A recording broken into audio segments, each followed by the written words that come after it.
This contract from Elite Wheels is the reason why we are reviewing these direct from a Chinese factory reviews. These are the Elite Helix.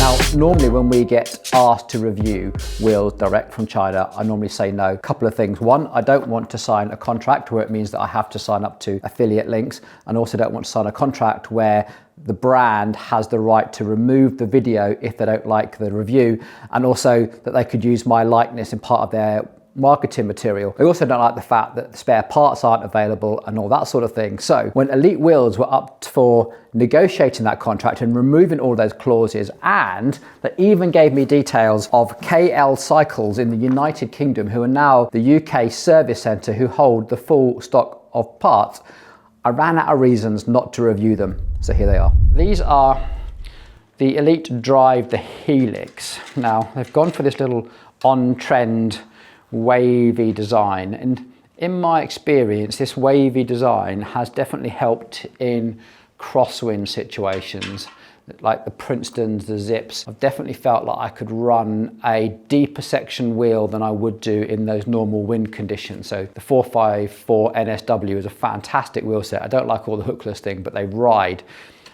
beautifully. Those Princetons are lovely as well. They're really confidence inspiring in all sorts of turbulent wind conditions. So I'm hoping that these are going to work out pretty well. I'm not sure if you'll really get the benefit of this wavy design in a 40 something millimeter rim depth. I'm not sure whether you'll actually get the full benefit of it. Also, they're still quite narrow. They're just 21.5 millimeters internal, where the trend now is that to be at least 23 millimeters. The thing that really stands out for me is the surface finish, which I'm going to try and get this on the camera, but it's not like a nice uniform thread that you see on the Campagnolo, the light bicycle. It kind of looks a bit more organic. It almost looks like sort of torn paper. I'm not quite sure whether the difference you can see is different modulus of carbon mixed in there, or whether it's voids or resin. I'm not entirely sure. I tried to reach out to the guys at Elite and they were a bit hazy. They said it's a part of the manufacturing process. What's weird is that every now and then you see like a little curl back or a little blemish, which is a bit strange. So there's something happening like here. Looks like it's not all completely uniform. You've got this like weird sort of thread. Other than that, you know, the rim tape looks like the orange seal rim tape. Looks okay. The front wheel is just like some generic bearings. They seem okay. The back wheel, these are their metal spoked ones, so there's nothing massively fancy going on here, and they are a straight pull design, even though the end is hidden well in there. And probably the standout thing is it looks like the XD drive had quite a lot of machining work on there to try and get it to shed a few grams of weight. That actually looks like an NTN bearing in there, the low contact seal one, and then a better contact seal on the outside.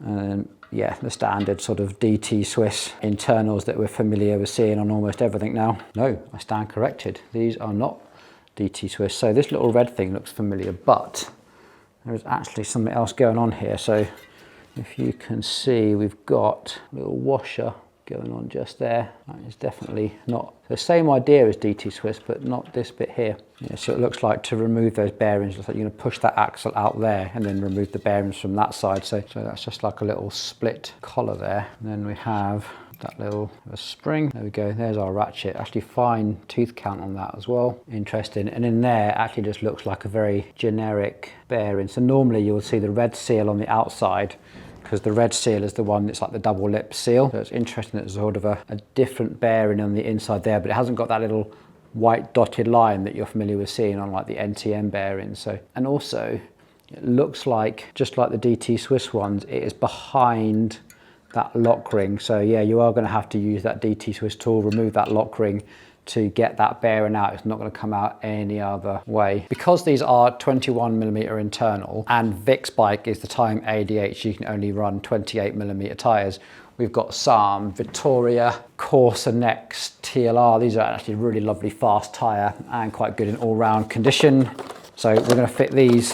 Vic is obviously not a mad keen mechanic and likes changing her tyres just for shits and giggles like the rest of us do. So she appreciates something that's just going to work in all conditions for her. And I've got to say, the Vittoria Corsa Next is a good all conditions tyre. It's got A little bit of striping in there for some water dispersant. It also just feels pretty good no matter what conditions you ride it in. Let's just see how easily or not this mounts a tyre. And this is why that drop channel is so important. You see there's hardly any drop channel there at all, which is why tyres become such a mission to get on. You really do need a bit of something to get the tyres into. I think we are going to have to be giving Vic a tyre lever to do this. I can't imagine her doing this on the side of a road without a tyre lever, so it's not bad. I always feel like if I can do it with my thumbs, then Vic should be able to do it with a tyre lever. There we go.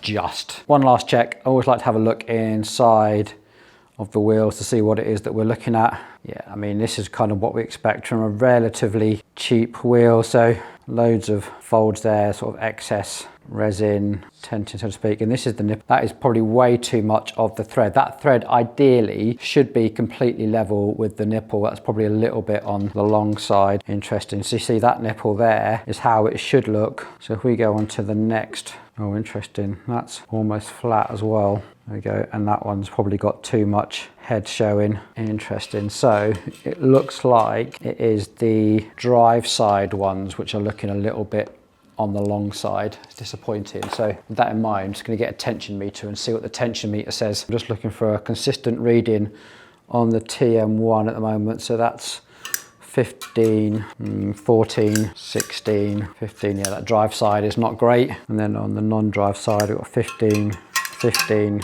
Yeah, okay. So the non-drive side is looking pretty good. The drive side, this is the one that's in the radial pattern, could probably be better. And also that's the one with the more of the, you know, the spoke thread poking through the nipples. But let's go and see how they ride. Get a tyre on, pumped up. Let's get out on the road. Welcome to the channel, Vic. It's been a little while. It has. Look at this bike, what a machine. Are you loving it? I am. It's had some upgrades since last time it was on the channel. How are you enjoying your fit before we get into the wheels? The fit is sensational. We've worked quite hard on that with Jake before he left. Him and I were doing some training and we made some discoveries about my bike fit and they were quite drastic and we've done them and they're brilliant and they've paid off. So I think we've moved you from a bike fit of a novice cyclist to a bike fit of a strength coach with high levels of mobility. Thank you. And what are you noticing?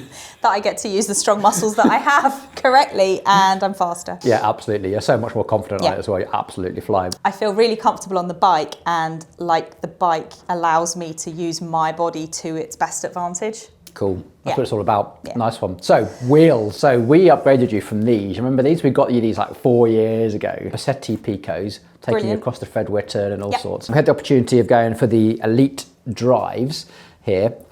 First impressions? Could you tell a difference? Initially, I'll be really honest, no, because the Picos are excellent and they are, I think, fairly similar. However, there is a difference and I have noticed. These are similar depth. These are 46 mil, these are 46-ish at their highest. So yep. So what was the difference? What was the thing that was like, oh yeah? So now I'm a little bit faster and more powerful and we've been out riding more. It's been really windy recently and I've immediately noticed that they are even more stable than the Picos, particularly with a high crosswind and if you are riding quickly. I found that as well. Definitely using something like the Zip 454s, Princetons, etc. This wavy design, right? Yeah. I think just when you do get the side wind, it feels more predictable. You still feel it, don't you? You still feel it, but I don't feel like I'm judded around as much as I would be. You anticipate, I think, if you're used to riding in high wind or crosswind, you anticipate, oh, there's a gap in the hedge or there's a gateway. I'm ready.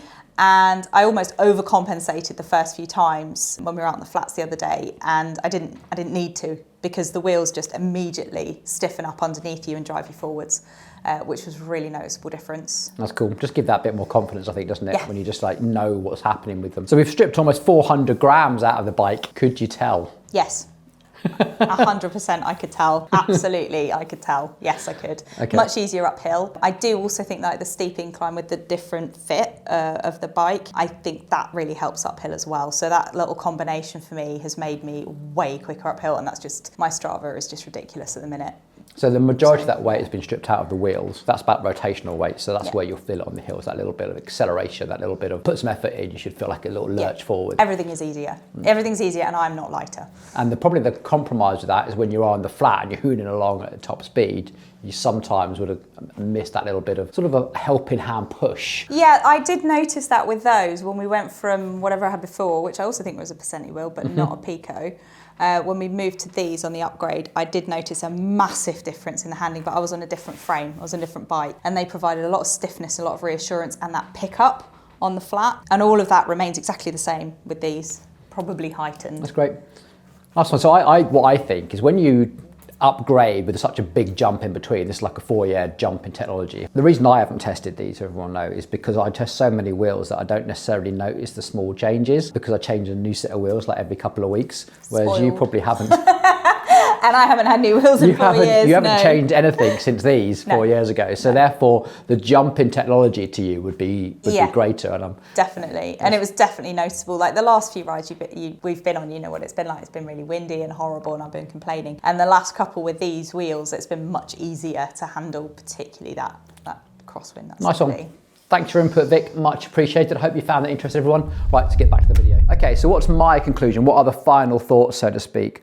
Well, the build quality is okay, about what you'd expect for the money.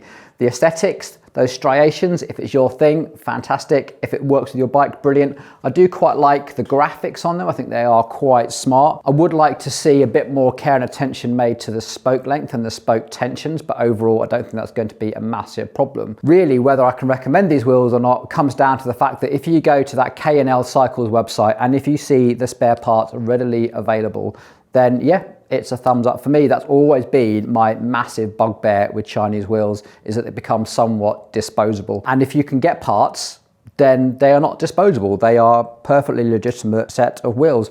Vic seems to enjoy riding them. They definitely strip some weight out of a set of wheels of about this sort of quality from 4 years ago. So with that all said, that website checks out. Why not?